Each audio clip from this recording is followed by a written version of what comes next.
नमस्कार, मैं हूं आपके साथ इश्तियाक अहमद और आप देख रहे हैं आर्य न्यूज। स्वागत है आपका बिहार के खास बुलेटिन में। रुक करेंगे बिहार की तमाम खबरों की तरफ। बिहार के मुख्यमंत्री नीतीश कुमार ने जातिगत जनगणना कराने की मांग को दोहराया और दिल्ली में नक्सलवाद पर गृह मंत्री अमित शाह के साथ बैठक के बाद मुख्यमंत्री नीतीश कुमार ने कहा कि हम लोगों ने जातीय जनगणना की बात कही है, वो बिल्कुल सही है और हम लोग शुरू से कह रहे हैं कि जातीय जनगणना होनी चाहिए। जब जनगणना होगी तो सब कुछ साफ हो जाएगा। और मुख्यमंत्री ने कहा कि 2011 में ठीक से जाति की जनगणना नहीं हुई है और जातीय जनगणना अगर होगी तो ठीक से होगी। हर घर से पूरी जानकारी लेंगे तो सारी बात स्पष्ट हो जाएगी। और उन्होंने कहा कि ऐसी कोई जाति नहीं है जिसमें उपजाति नहीं है। अगर जाति के आधार पर गणना नहीं होती है तो हम लोग इसे कतई सही नहीं मानते। और बिहार के सारे दल के लोगों ने जातीय जनगणना की मांग की है और इस मुद्दे को विधानमंडल से सर्वसम्मति से पास किया गया। और उन्होंने कहा कि हम तो यही आग्रह करेंगे कि केंद्र सरकार इस निर्णय पर पुनर्विचार करे और जातीय जनगणना कराए। मुख्यमंत्री नीतीश कुमार ने जब पूछा गया कि अगर केंद्र सरकार आपकी मांग नहीं मानती है तो क्या अलग होंगे, इस पर मुख्यमंत्री ने कहा कि ये तो अलग और आगे की बात है। हम लोग बिहार में एक बार फिर से बैठेंगे और विचार करेंगे। और उन्होंने कहा सबको मालूम है कि लोगों की इच्छा क्या है और जातीय जनगणना देश हित में है। और वहीं जातीय जनगणना के लिए क्या देश भर की पार्टियों को एक करेंगे। इस पर नीतीश कुमार ने कहा कि ये तो अलग बात है, पहले हम बिहार में बैठेंगे और इस पर विचार करेंगे।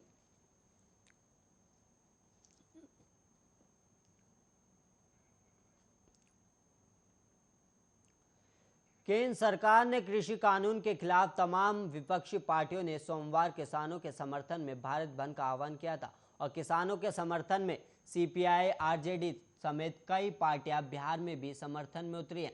और पटना जंक्शन, डाक बंगला चौराहा, अशोक राजपथ समेत कई इलाकों में कार्यकर्ताओं का प्रदर्शन जारी है।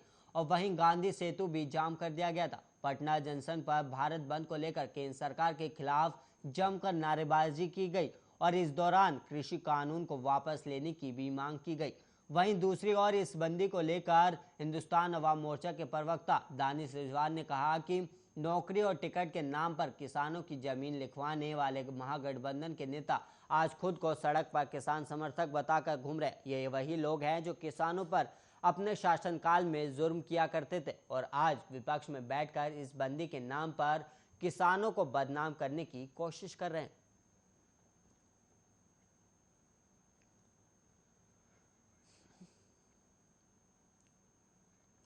बिहार के मोतिहारी में नाव पलटने से 22 लोग डूब गए और बूढ़ी गंगा नदी में नाव पलटने से 22 लोगों के डूबने की खबर है।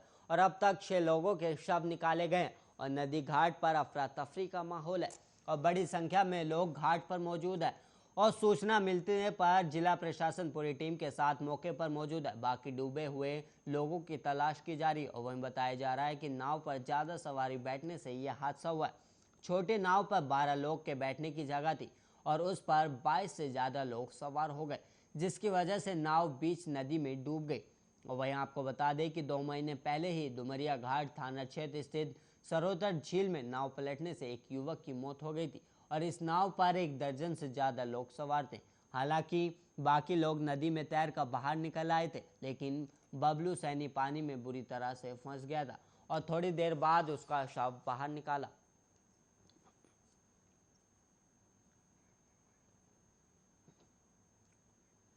बिहार के पटना से शर्मसार करने वाली खबर सामने आई। शनिवार रात खाना खाने के लिए बाद घर से टहलने के लिए निकली 24 साल की एक महिला से सामूहिक दरिंदगी की गई और महिला का 4 आरोपियों ने अपहरण कर लिया था और उसे समीप के खेत में ले गए और वहां सभी के महिला के साथ सामूहिक दुष्कर्म किया। और इसके बाद वो महिला को लेकर पटना स्टेशन पहुंच गए और वहां महिला ने रेलवे पुलिस बल के जवान को आता देख शोर मचाना शुरू कर दिया और आरपीएफ ने तत्काल 2 आरोपियों को दबोच लिया और 2 भाग निकले। और पुलिस के अनुसार पीड़िता की 1 साल पहले ही शादी हुई है और उसके पति एक पेट्रोलियम कंपनी में काम करते हैं। दंपति पटना के बेरौर थाना इलाके में रहती है और शनिवार रात करीब 10 बजे वो खाना खाकर टहल रही थी, तभी 4 बदमाशों ने उसका अपहरण कर सामूहिक दुष्कर्म की और वारदात को अंजाम दिया और महिला के मेडिकल परीक्षण में दुष्कर्म की पुष्टि भी हुई है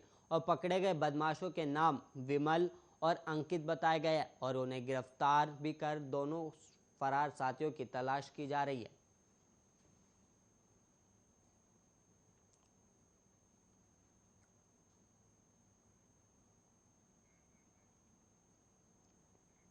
बिहार पंचायत चुनाव में पहले चरण में 10 जिलों के 12 प्रखंडों में करीब करीब मतगणना हो चुकी है। हालांकि कुछ मतदान केंद्रों पर मतगणना आज भी जारी रहेगी और वहीं पहले चरण की 151 पंचायतों के लिए 24 सितंबर को मतदान हुआ था और इधर आयोग की ओर से 26 और 27 सितंबर 2 दिन मतगणना के लिए सुनिश्चित किया गया था, लेकिन ईवीएम से संपन्न हुए चुनाव के कारण 26 सितंबर को ही ज्यादातर पंचायतों के परिणाम सामने आ गए। जिन पंचायतों के परिणाम रविवार को जारी नहीं हुए हैं वहां मतगणना के बाद आज रिजल्ट आ जाएगा और वहीं चुनाव परिणाम जारी होने के बाद जीते हुए प्रत्याशी जहां खुश नजर आ रहे थे वहीं हारने वाले उम्मीदवार मायूस थे। और जमुई के खरदिया पंचायत में तो हार की खबर सुनते ही पंचायत समिति पद के उम्मीदवार बेहोश हो गए और आनन फानन में लोगों ने उन्हें अस्पताल में भर्ती कराया। और वहीं मुंगेर जिला के तारापुर प्रखंड से मानिकपुर पंचायत से पंचायती राज मंत्री सम्राट चौधरी की भाभी मीना देवी मुखिया पद का चुनाव हार गई और सभी मतदान केंद्रों के बाहर गहमा गहमी का माहौल बना हुआ है। और वहीं कई प्रत्याशी और उनके समर्थक भी मतगणना केंद्र के बाहर खड़े दिखे और राज्य निर्वाचन आयोग ने कोरोना प्रोटोकॉल के पालन करने का आदेश जारी किया था, लेकिन प्रत्याशी और उनके समर्थकों की ओर से कोविड गाइडलाइंस की धज्जियां उड़ाई गई। ना मास्क दिखा और ना ही 2 गज की दूरी का पालन हुआ।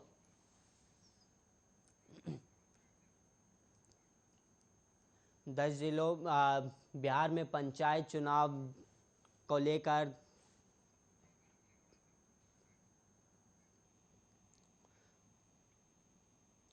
झारखंड के हजारीबाग शहर के मटवारी में पत्नी के शक करने से परेशान होकर पति ने उसे गला दबाकर हत्या कर दी और इतना ही नहीं, पत्नी के शव को ठिकाने लगाने के लिए आरोपी पति ने अपनी कार में लाश डालकर बिहार के औरंगाबाद जिले से सटे जंगलों में फेंक दिया और स्थानीय लोगों ने शव देखे जाने की सूचना पुलिस को दी और हजारीबाग की कोर्रा पुलिस ने औरंगाबाद के मुफस्सिल थाना की पुलिस की मदद से बरामद शव कर लिया और वहीं पुलिस ने आरोपी को भी गिरफ्तार कर लिया और पुलिस पूछताछ में आरोपी संजीव कुमार ने अपने अपराध को स्वीकार करते हुए पुलिस को बताया कि उसका पैतृक घर आ रहा है और उसकी शादी समस्तीपुर में पूजा सिंह से साल 2010 में हुई थी। उसकी 2 बेटियां भी हैं और वर्तमान में वह हजारीबाग के मटवारी में अपने आवास में रहकर जनरल स्टोर की दुकान चलाता है। संजीव सिंह का कहना है कि उसकी पत्नी पूजा उस पर बराबर किसी महिला के साथ होने का शक करती थी। इससे दोनों पति पत्नी में अक्सर विवाद हुआ करता था। इससे वो तंग आकर पत्नी के मौत का घाट उतार दिया और 22 से 23 सितंबर की रात जब खाना खाकर सभी सोने गए तो बेड पर भी शक जताते हुए पति ने चर्चा शुरू कर दी और गुस्से में संजीव ने पत्नी की गला दबाकर हत्या कर दी। हालांकि आरोपी की निशानदेही पर पुलिस ने औरंगाबाद के मुफस्सिल पुलिस की मदद लेते हुए उस ठिकाने से संजीव की पत्नी पूजा सिंह का शव बरामद कर लिया। फिलहाल पुलिस आरोपी से पूछताछ कर रही है और आगे की कार्रवाई कर रही है।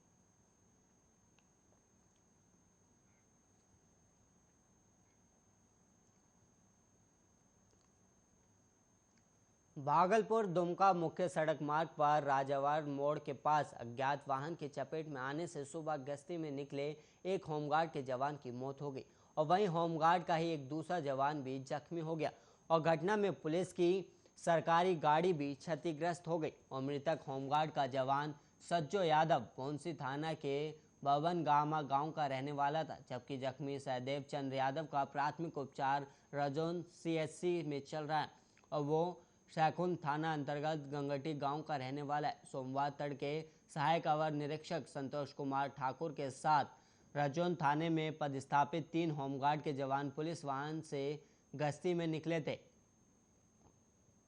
इसी क्रम में भागलपुर दुमका सड़क मार्ग पर राजावाड़ मोड़ के पास वाहनों के सड़क किनारे लगाकर सभी टहल रहे थे। इसी क्रम में भागलपुर की तरफ से तेज रफ्तार में आ रही अनियंत्रित ट्रक ने सड़क के किनारे खड़े होमगार्ड जवान सज्जो यादव को कुचल दिया और इस दौरान ट्रक ने पुलिस के वाहन को भी क्षतिग्रस्त कर दिया और वहीं घटना की जानकारी मृतक और जख्मी के परिजनों को मिलते ही सभी रजौना थाना पहुंच गए और परिजन रोने लगे। और वहीं घटना की सूचना मिलते ही पुलिस इंस्पेक्टर राजेश कुमार, थानाध्यक्ष बुद्धदेव पासवान घटनास्थल पर पहुंचे और शव और क्षतिग्रस्त सरकारी पुलिस वाहन को थाना लाया गया। सहायक अवर निरीक्षक संतोष कुमार ठाकुर के बयान पर राजौन थाने में अज्ञात ट्रक चालक और मालिक के विरुद्ध मामला दर्ज कराया गया और शव को पोस्टमार्टम के लिए बांका भेजा गया है।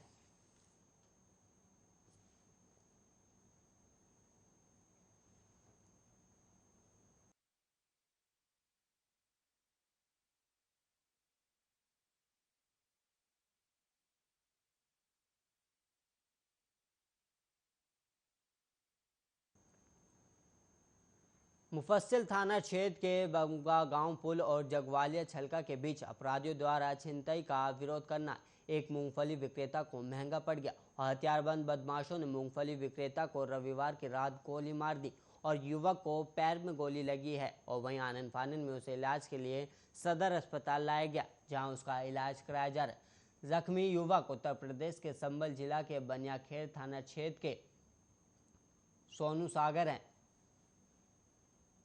और वो कुछ महीनों से नवादा थाना क्षेत्र के श्रीटोला मोहल्ले में किराए के मकान में रहता है और सरदार पटेल बस स्टैंड के पास ही मूंगफली बेचता है। युवक ने बताया कि उसी के गांव का रहने वाला उसका साथी अशोक कृष्णागढ़ थाना क्षेत्र के सरैया गांव में किराए पर रहता है और सरैया बाजार में मूंगफली बेचता है। रविवार की शाम वो ऑटो से उसके पास पैसे लेने गया था और पैसे लेकर पैदल आरा लौट रहा था। इसी बीच पुल और जगवालिया छलका के बीच कुछ हथियारबंद बदमाश अपराधी आधमके और उससे पैसा और मोबाइल छीनने की कोशिश करने लगे। जब उसने विरोध किया तो सोनू सागर को अपराधियों ने गोली मार दी।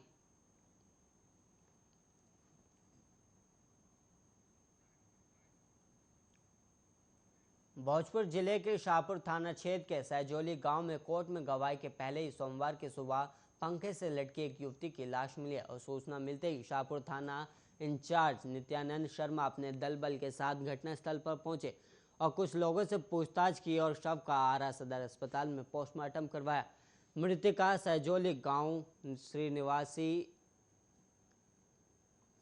रश्मि कुमारी है और पिता श्रीकांत यादव ने बताया कि रविवार की रात खाना खाकर अपने कमरे में वो अकेले सोई थी और सोमवार की सुबह जब उसकी मां शकुंतला देवी उठाने गई तो कमरे से बेटी ने आवाज़ नहीं दी।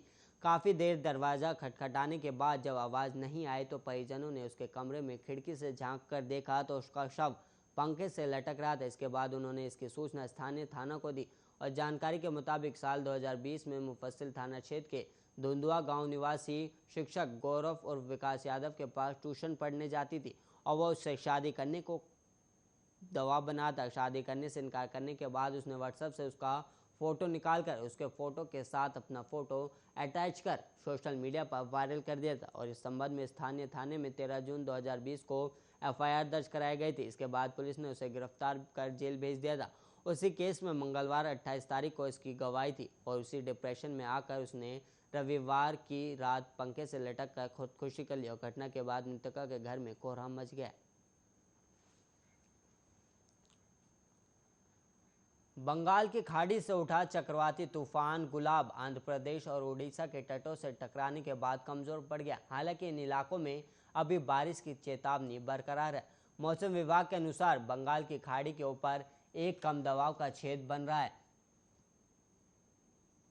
जिसके अगले 12 घंटे में मजबूत होने की संभावना है। और मौसम विभाग के अनुसार पश्चिम बंगाल, आंध्र प्रदेश, उड़ीसा के कई इलाकों में बारिश को लेकर ऑरेंज अलर्ट जारी किया गया है, जबकि कुछ जिलों के लिए येलो अलर्ट है। और उड़ीसा के कोरापुट, रायगढ़ और गजपति जिलों में आज यानी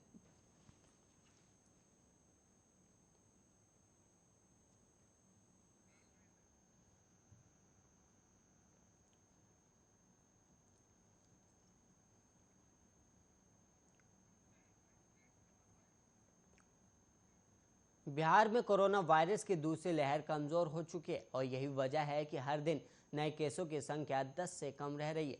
रविवार की शाम आई रिपोर्ट के अनुसार बिहार में 24 घंटे में कुल 7 नए कोरोना पॉजिटिव मरीज मिले।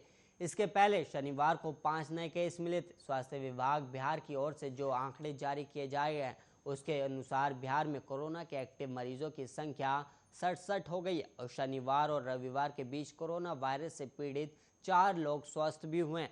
और जानकारी के मुताबिक सबसे अधिक बिहार के गोपालगंज में कोरोना वायरस के मरीज मिले हैं। गोपालगंज में 3 और कटिहार में 1, मधेपुरा में 2 और पटना में 1 मरीज मिला है। और वहीं 24 घंटे में 1,52,300 सैंपल की जांच हुई और वहीं रिकवरी रेट 98.65 है। और वहीं आपको बता दें कि बीते कई दिनों से बिहार में कोरोना के एक्टिव केस 100 के अंदर ही हैं। जिस रफ्तार से बिहार में कोरोना के केसों में कमी आई थी, उसी से लगता था कि बहुत जल्द बिहार कोरोना मुक्त हो जाएगा।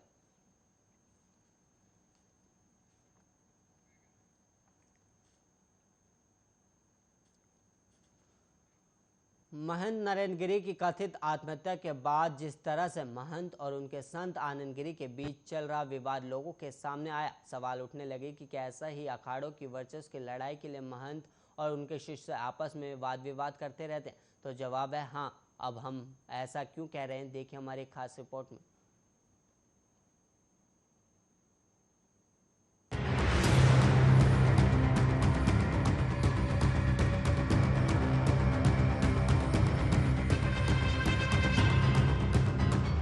अखिल भारतीय अखाड़ा परिषद के प्रमुख महंत नरेंद्र गिरी की संदिग्ध मौत के मामले में उनके बाघंबरी मठ की जमीन से जुड़े विवाद को प्रमुख कारण बताया गया।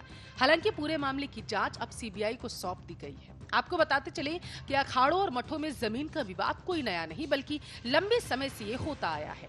इसके अलावा अखाड़ों के बीच में भी आपसी विवाद अक्सर होते रहते हैं। साल 1954 के कुंभ में मची भगदड़ के बाद अखाड़ों के बीच टकराव और अव्यवस्था को टालने के लिए अखाड़ा परिषद की स्थापना की गई, जिसमें सभी 13 मान्यता प्राप्त अखाड़ों के 2 प्रतिनिधि होते हैं और आपस में समन्वय का काम इसी परिषद के जरिए होता है। हालांकि अखाड़ों के बीच विवादों का नाता अखाड़ा परिषद बनने के बाद भी कायम रहा, लेकिन परिषद बनने के बाद संघर्ष की स्थिति नहीं आने पाई। ऐसा माना जाता है कि अखाड़ों की शुरुआत 8वीं-9वीं शताब्दी में आदि शंकराचार्य ने बौद्ध धर्म के बढ़ते प्रसार को रोकने के मकसद से किया था। उन्होंने बद्रीनाथ, द्वारका, रामेश्वरम और जगन्नाथपुरी में 4 धाम की स्थापना की, जो बाद में मठ कहलाए। आगे चलकर इन्हीं मठों से संबंध 13 अखाड़े बने, जहां साधु संतों को शास्त्र और शस्त्र दोनों की दीक्षा दी गई। जानकारों का कहना है कि इन अखाड़ों को सांगठनिक रूप देने का काम 9वीं-10वीं शताब्दी में आदि शंकराचार्य ने ही किया, जबकि सन्यासियों और उनसे जुड़े अखाड़ों और मठों की परंपरा तो काफी पुरानी है। जानकारों के अनुसार सिकंदर के आक्रमण के समय से अखाड़ों की परंपरा की शुरुआती मानी जाती है। सर जदुनाथ सरकार ने अपनी किताब a history of Dashnami Naga sannyasis में इससे संबंधित कई बातों का उल्लेख किया गया। पहले शैव और वैष्णव 2 ही अखाड़े होते थे और दोनों में आधिपत्य और श्रेष्ठता को लेकर प्रतिस्पर्धा हमेशा से रही।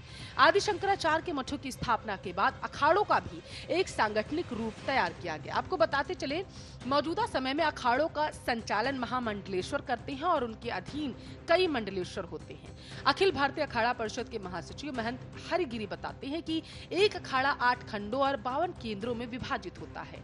अखाड़ों के हिसाब से यह कम ज्यादा भी हो सकता है।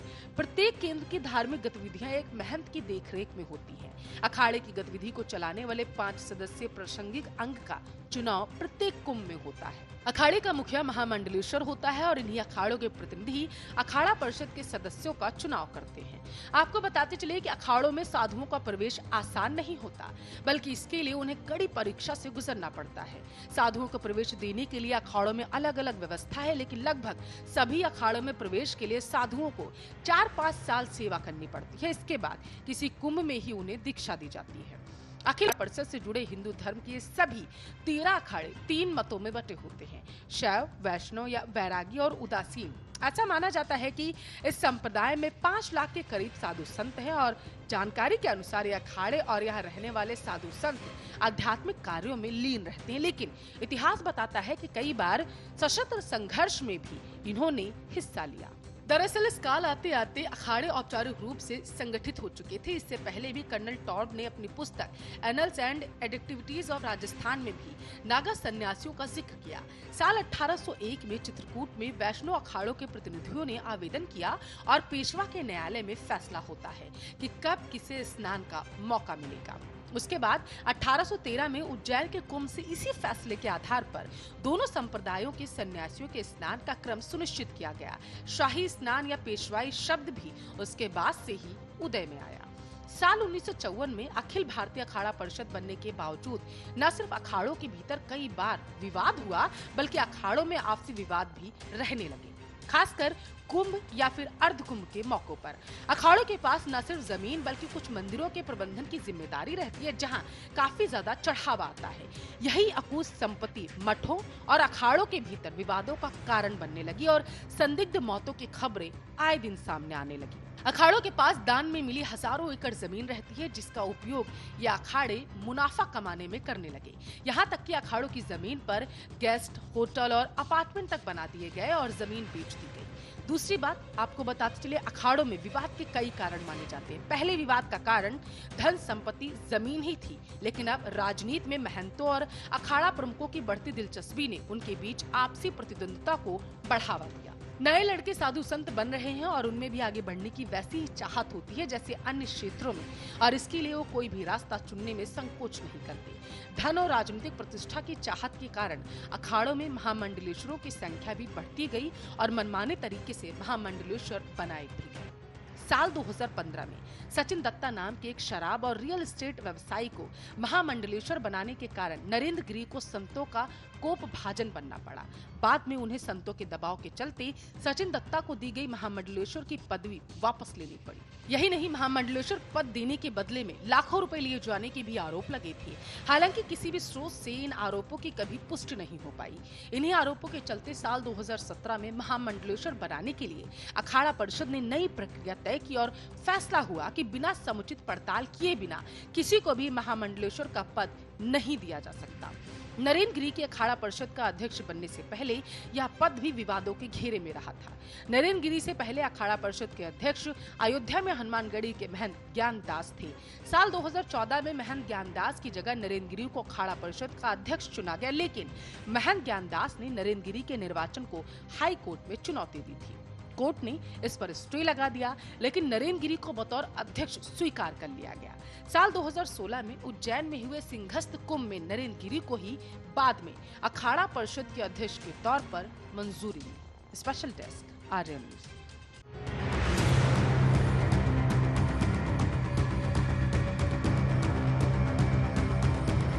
इसी के साथ इस बुलेटिन में इतना ही। ऐसे ही देश और दुनिया की तमाम खबरों के लिए आप देखते रहिए आर्यन न्यूज।